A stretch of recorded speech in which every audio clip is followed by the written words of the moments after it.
Hello student, आप देख रहे हैं हमारा चैनल ZBC टॉपिक्स 321। इसमें इसके पहले वाले पार्ट में हमने बताया था कि सॉल्यूशन कितने प्रकार के होते हैं। अब हम बात करेंगे सांद्रता व्यक्त करने की विधियों के बारे में। सांद्रता व्यक्त करने की विधियाँ कौन कौन सी हैं, इसके बारे में हम अध्ययन करेंगे। और अपने क्लास नोट्स बनाते रहिए, कापी कलम लेकर के साथ में बैठिए। किसी विलयन के इकाई आयतन अथवा इकाई मात्रा में उपस्थित विलेय की मात्रा उस विलयन की सांद्रता कहलाती है। ठीक है, सांद्रता मीन्स होता है गाढ़ापन।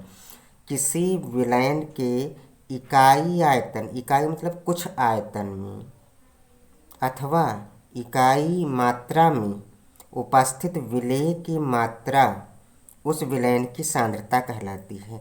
अर्थात विलयन में विलेय की मात्रा कितनी है, मतलब विलेय कितना घोला गया है या उसका कितना गाढ़ापन है, यह उसकी सांद्रता कहलाती है। तो इसको हम किस प्रकार से व्यक्त करते हैं, तो इसको व्यक्त करने के लिए हम देखते हैं भार प्रतिशत के द्वारा। तो इसको हम एक फार्मूला बनाया गया है, विलेय का भार ग्राम में बटे विलयन का भार ग्राम में गुणे 100 क्यों लगा है, क्योंकि प्रतिशत में 100 लगाया जाता है। तो यहाँ पर विलेय का भार ग्राम में W से, स्मॉल w से लिखा गया है, और विलयन का भार जो है ग्राम में वो कैपिटल W से लिखा गया है। तो W बटे W गुणे 100, ये आपका भार प्रतिशतता का फार्मूला है। ठीक है, अब बात करते हैं हम आयतन प्रतिशतता की। तो आयतन प्रतिशतता मतलब है कि विलेय का आयतन मिलीलीटर में बटे विलयन का आयतन मिलीलीटर में गुणे 100। तो यहाँ पर V बटे V गुणे 100, V है विलेय का आयतन मिलीलीटर में और कैपिटल V है विलयन का आयतन मिलीलीटर में गुणे 100। यह आप फार्मूला आपको याद करना है। उसके बाद हम बात करते हैं तीसरे नंबर में भार आयतन प्रतिशत की बात करते हैं। तो विलेय का भार ग्राम में गुणे 100 मतलब प्रतिशत बताता है, बटे विलयन का आयतन मिलीलीटर में। तो इसे W बटे V गुणे 100 से हम लिखते हैं। इस प्रकार आप जो है सांद्रता ज्ञात करने की 3 विधियां आप लिख सकते हैं। इस प्रकार से हम सांद्रता ज्ञात करते हैं। अब बात करते हैं क्या है कि अब बात करेंगे चौथा जो सांद्रता ज्ञात करने की विधि है, वो कौन सी विधि है आपकी, वो है आपकी देखते हैं कौन सी विधि है आपकी।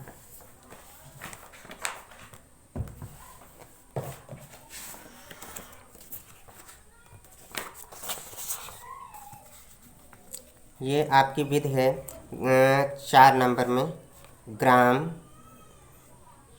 प्रति लीटर या 1 लीटर विलयन में उपस्थित पदार्थ की ग्राम मात्रा को ग्राम प्रति लीटर सांद्रता कहते हैं। ये परिभाषा आपकी पूछी जाती है कि ग्राम प्रति लीटर सांद्रता क्या होती है। तो ग्राम प्रति लीटर या 1 लीटर विलयन में उपस्थित पदार्थ की ग्राम मात्रा को ग्राम प्रति लीटर सांद्रता कहते हैं। इसे सूत्र दिया गया है, इससे हम प्रदर्शित करते हैं पदार्थ की मात्रा ग्राम में बटे विलयन का आयतन लीटर में। अब बात आती है 5वें नंबर की। तो आपकी है, इसमें दिया हुआ है आपका, ध्यान से देखिए, इसमें दिया है मोलरता या मोलैरिटी। मोलैरिटी में क्या करते हैं, इसकी हम डेफिनेशन एग्जाम में कैसे लिखेंगे। 1 लीटर विलयन में उपस्थित विलेय के मोलों की संख्या को मोलरता कहते हैं। मोलरता इक्वल टू विलेय की मात्रा ग्राम में बटे और भार गुणे आयतन लीटर में। फिर से हम रिपीट कर दे रहे हैं, मोलरिटी बराबर 1 लीटर विलयन में उपस्थित विलेय के मोलों की संख्या को मोलरता कहते हैं, और मोलरता जो है विलेय की मात्रा ग्राम में बटे अणुभार गुणे आयतन लीटर में। इस प्रकार हम इसकी डेफिनेशन लिख सकते हैं। अब हम बात करेंगे, अच्छा यहाँ पर एक पॉइंट और हमारा है, मोलरता को किस सिंबल से प्रदर्शित करते हैं? इसको कैपिटल एम से प्रदर्शित करते हैं। इसके न्यूमेरिकल हम आगे नेक्स्ट वीडियो में आपको हम बताएंगे। उसके बाद बात आती है हमारे पास मोलरता की। काहे की बात आती है? मोललता। मोललता क्या है? मोलल्टी 1 किलोग्राम विलयन में उपस्थित विलेय के मोलों की संख्या को मोललता कहते हैं। इसे स्मॉल एम से प्रदर्शित करते हैं। इसे क्या है? छोटे वाले एम से। और मोलरता को कहाँ से? कैपिटल वाले एम से प्रदर्शित करते हैं। इसका मात्रक कैसे लिखते हैं? इसे मोल प्रति किलोग्राम भी कहते हैं। ठीक है, तो मोललता बराबर सूत्र क्या होता है? पदार्थ, कौन सा पदार्थ? विलेय। विलेय पदार्थ, विलेय की मात्रा ग्राम में बटे अणुभार गुणे विलायक का भार किलोग्राम में। ठीक है, अब मोललता जब हम ज्ञात करते हैं तो वहाँ पर एक पॉइंट हमको याद रखना है कि ताप बदलने से मोलरिटी या मोलरता बदलती है। कौन बदल जाता है? मोलरता। इसके पहले मोलरता पढ़ा चुके हैं। ताप बदलने से मोलरता बदलती है, लेकिन मोललता स्थिर रहती है, यह परिवर्तित नहीं होती है। ये 1 नंबर में आपका क्वेश्चन बन जाता है। अब हम बात करते हैं नॉर्मलता की। नॉर्मलता क्या होता है? नॉर्मलता या नॉर्मलिटी का मतलब है कि 1 लीटर विलयन में उपस्थित ग्राम तुल्यांकों की संख्या को नॉर्मलता कहते हैं। इसे कैपिटल एन से प्रदर्शित करते हैं। तो फिर से देखिए, 1 लीटर विलयन में उपस्थित ग्राम तुल्यांकों की संख्या को नॉर्मलता कहते हैं। इसे एन से प्रदर्शित करते हैं। ये आप डेफिनेशन याद कर लीजिए। और नॉर्मलता बराबर पदार्थ का भार ग्राम में बटे, यह ग्राम तुल्यांक है ना, तो इसको तुल्यांकी भार गुणे आयतन काहे में है? लीटर में। तो आयतन इसका लिया गया है लीटर में। तो इस प्रकार हम नॉर्मलता ज्ञात कर लेंगे। इसके बाद बात आती है इम्पॉर्टेंट बिंदु की, इसे नोट कर लीजिए आप। नॉर्मलता जो होती है और मोललता में संबंध क्या होता है?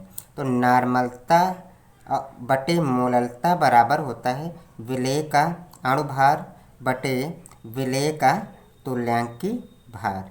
इस प्रकार आप इन नोट्स को ध्यान से देख लीजिए और इनको अपने नोट्स बुक कॉपी में आप बना लीजिए। अब हम बात करेंगे आगे, बात करते हैं हम मोल प्रभाज की बात करेंगे। मोल प्रभाज क्या है? बहुत ही इम्पॉर्टेंट क्वेश्चन है। इसके हम न्यूमेरिकल्स भी लगवाएंगे आपको, और साथ में ही आप हमारे कॉपी कलम लेकर के नोट्स बनाते रहिए और जुलाई से ही अपने कंपटीशन की तैयारी कीजिए यूपी बोर्ड की। इसके साथ नीट में भी आप अवेलेबल हैं। नीट में छोटे मोटे एग्ज़ाम जो है पॉलिटेक्निक हैं, इनमें सब में आपका ये नोट्स काम करेगा। तो मोल प्रभाज क्या होता है? मोल फ्रैक्शन, विलयन में उपस्थित किसी अवयव का मोल प्रभाज उसके मोलों की संख्या तथा विलयन में उपस्थित सभी अवयवों जानते हो? अवयव मतलब जो घटक होते हैं, जो मिले होते हैं। अवयव मतलब होता है विलेय और विलायक की बात हो रही है। अवयव का मतलब क्या है? यहाँ पर विलयन अवयव, विलयन में मतलब सॉल्यूशन में अवयव होते हैं ना, तो विलयन में उपस्थित किसी अवयव, और अवयव विलेय भी हो सकते हैं, विलायक भी हो सकते हैं। तो विलयन में उपस्थित किसी अवयव का मोल प्रभाज उसके मोलों की संख्या तथा विलयन में उपस्थित सभी अवयवों के मोलों की संख्या का अनुपात होता है। इसे x से प्रदर्शित करते हैं। मोल प्रभाज को कहाँ से लिखते हैं? x से लिखते हैं। ठीक है, ओके। आप देखिए, चूँकि विलयन में उपस्थित अवयव जो होते हैं वो विलेय और विलायक होते हैं, तो इनका फार्मूला क्या बनता है? तो मोल x मिस होता है मोल प्रभाज, तो मोल प्रभाज विलेय के लिए क्या होता है? तो मोल प्रभाज विलेय के लिए बराबर होता है n बटे, ये छोटा वाला n है, इसे स्मॉल n कहते हैं, n बटे n plus capital n plus n मतलब होता है विलेय और विलायक। तो विलेय और विलायक से ही तो विलयन बनता है। तो विलेय विलेय और विलायक, और ऊपर क्या दिया हुआ है विलेय, तो n/n+n। यहाँ पर नोट कर लीजिए n बराबर विलेय के मूल, n बराबर क्या है ये दोनों विलेय के मूल। अब विलेय के मूल हम निकालने के लिए फार्मूला कौन सा इस्तेमाल करेंगे बताओ, मात्रा बटे अणुभार। विलेय के मोल बराबर होती है मात्रा कितनी दी गई है पदार्थ की और उसका अणुभार कितना दिया गया है। ठीक है, अब बात करते हैं मोल प्रभाज की। तो मोल प्रभाज जो है वो विलायक का कैसे निकालेंगे, तो कैपिटल N बटे small n plus capital N। n हम बात करते हैं n की, तो यहाँ विलेय के मोल होते हैं और विलेय के मोल का सूत्र होता है मात्रा बटे अणुभार। तो यहाँ पर n कैपिटल N और स्मॉल n की बात ध्यान से समझ लीजिए। विलेय n विलेय के मोल होते हैं और कैपिटल N विलायक के मोल होते हैं और मोल को हम मात्रा बटे अणुभार से लिखते हैं।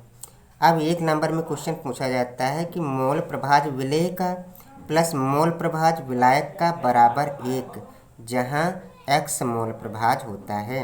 मतलब विलेय मोल प्रभाज जो विलेय का है और मोल प्रभाज जो विलायक का है उसका मान 1 के बराबर होता है। अब हम बात करते हैं क्या है कि इसका न्यूमेरिकल्स। तो न्यूमेरिकल्स की जो हम बात करेंगे वो हम नेक्स्ट आपके वीडियो में बात करेंगे। और हमारे चैनल को इसी तरह सब्सक्राइब करते रहिए और बहुत ही ज़बरदस्त नोट्स आप पाते रहेंगे।